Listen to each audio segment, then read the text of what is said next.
ಮತ್ತೆ ದೇವ್ರು ಇವತ್ತು ನಮ್ಮ ಓನರು ಗಾಡಿ ಕೊಟ್ಟರು, ನೋಡಿದ್ರೆ ಡೀಸೆಲೇ ಇಲ್ಲ.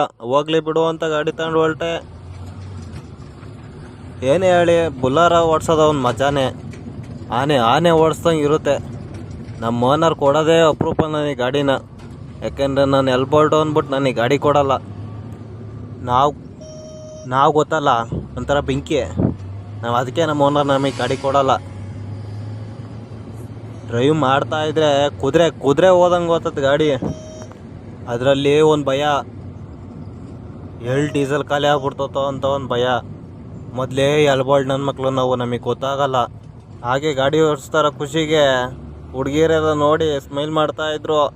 ಆಂಟಿಜಿರು ಎಲ್ಲ ಏನು ಇವ್ನು ಹಿಂಗೆ ವೀಡಿಯೋ ಮಾಡ್ತಾವನೆ ಅಂತ ಎಲ್ಲ ನೋಡಿ ನಗ್ತಾಯಿದ್ರು. ಇವರೆಲ್ಲ ನೋಡ್ತಾವ್ರೆ ಅಂದರೆ ಒಂಚೂರು ಡ್ರೈವ್ ಜೋರಾಗೆ ಮಾಡ್ತೀವಿ. ಹೇಳಬೇಕು ಅಂದರೆ ನಮ್ಮ ಓನರ್ ನಮಗೆ ಗಾಡಿನೇ ಕೊಡಲ್ಲ, ಎಲ್ಬೋಲ್ಡು ಅಂತ. ಏನೋ ಅಪರೂಪ ಅಂತ ಗಾಡಿ ಕೊಟ್ಟವ್ರು ಅಷ್ಟೇ. ಯಾವುದಕ್ಕೂ ಇರಲಿ ಅಂತ ನಮ್ಮ ಕಂಟ್ರೋಲಲ್ಲಿ ನಾವು ಡ್ರೈವ್ ಮಾಡಿದ್ರೆ ನಮ್ಮ ಸೇಫ್ಟಿ ನಮ್ಮ ಕೈಯಲ್ಲಿ, ಎದುರಿಗೆ ಬರೋರ ಜೀವ ನಮ್ಮ ಕೈಯಲ್ಲಿ. ಹಾಗೆ ಎಲ್ಲ ಡ್ರೈವರ್ಸ್ಗೂ ಒಂದು ಸೆಲ್ಯೂಟು. ಜ್ಞಾಪಕ ಇರಲಿ, ನನ್ನ ಜೊತೆ ಜರ್ನಿ ಮಾಡ್ತೀನಿ. ನನ್ನ ಜರ್ನಿ ಇರೋದೇ ಒನ್ ವೇಲೆ. ಇಲ್ಲಿ ಅಪ್ಗಳಿರುತ್ತೆ, ಡೌನ್ಗಳಿರುತ್ತೆ, ತಿರುವುಗಳಿರುತ್ತೆ, ಡೆಡ್ ಎಂಡ್ಗಳಿರುತ್ತೆ. ಆದ್ರೆ ಸ್ಪೀಡ್ ಮಾತ್ರ ಯಾವತ್ತೂ ಕಮ್ಮಿ ಆಗಲ್ಲ. So fasten your seat belts.